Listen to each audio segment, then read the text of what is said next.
This is an OG call. I'm keeping it.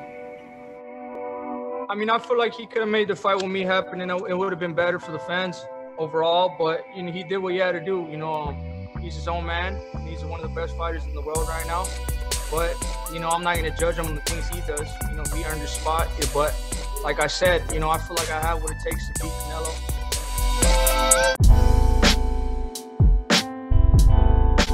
Another great fight between Estrada versus Chocolatito. A close fight, and these guys threw over 2,500 punches. According to CompuBox, 2,529 punches were thrown between these guys. Like I said, a close fight. One of the judges had it 117 to 111 for Estrada. I don't know what they was thinking. I don't know what fight they was watching. I disagree with that. I actually gave the edge to Chocolatito. I thought he did a little more. It was 2 or 3 rounds in there. I don't know which rounds they were. They were kind of swing rounds. They could have went either way. So I wouldn't mind Estrada getting a close decision or a draw. And this is one of the matchups I wouldn't mind seeing a trilogy maybe next year after Estrada handles his mandatory, which is not going to be easy against Gonzalez. Both fighters land great combinations and great shots in this fight. I thought Chocolatito was aggressive the most of the fight. I thought he landed more punches. I thought he landed the cleaner shots. And I thought his punches were more effective, so I gave him the edge. Not by much. I just thought he did a little bit more than Estrada, and that's why I had him winning the fight. I would say 115, 113. But like I said, there were swing rounds that could have went the other way, and it could have went for Estrada. And that's how he won the fight, probably. One thing for sure, I couldn't find these guys' purses online. But if they're not making 7 figures, they deserve 7 figures in the trilogy. This is an article on World Boxing News. I guess it's a long-running story that Juan Marquez rejected $100 million to face Manny Pacquiao for a 5th time.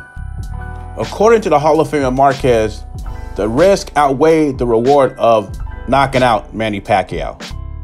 Meaning he finally got over the hump beating Manny Pacquiao because Marquez felt in a couple of those fights he got robbed. And I guess in his way, the way Marquez sees it is he's riding off in the sunset. But according to Marquez, the offer was a 5th fight against Manny Pacquiao in the Philippines for $100 million. That is a lot of money. $100 million, and you refuse that?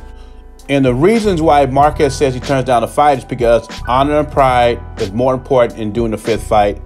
Also, he says, let's pretend we do the 5th fight. What happens if I get robbed again?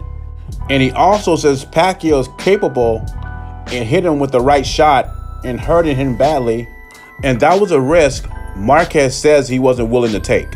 The good thing about this, it seems like Marquez took care of his money, so he's not hurting for money, so you don't have to take fights like that. That's still $100 million though.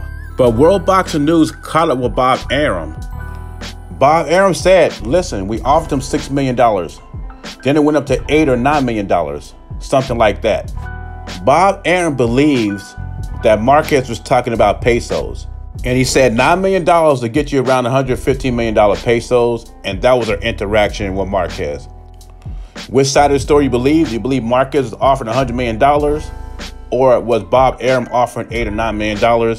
I'm going to side with Bob Arum on this one because I know how cheap he is. I don't see him offer anybody $100 million unless it's Tyson Fury, who's a heavyweight, who happens to be fighting in one of the biggest heavyweight fights in history, and that's why he's getting $100 million. Anyway, leave your thoughts and comments below. JBZ, I'm gone.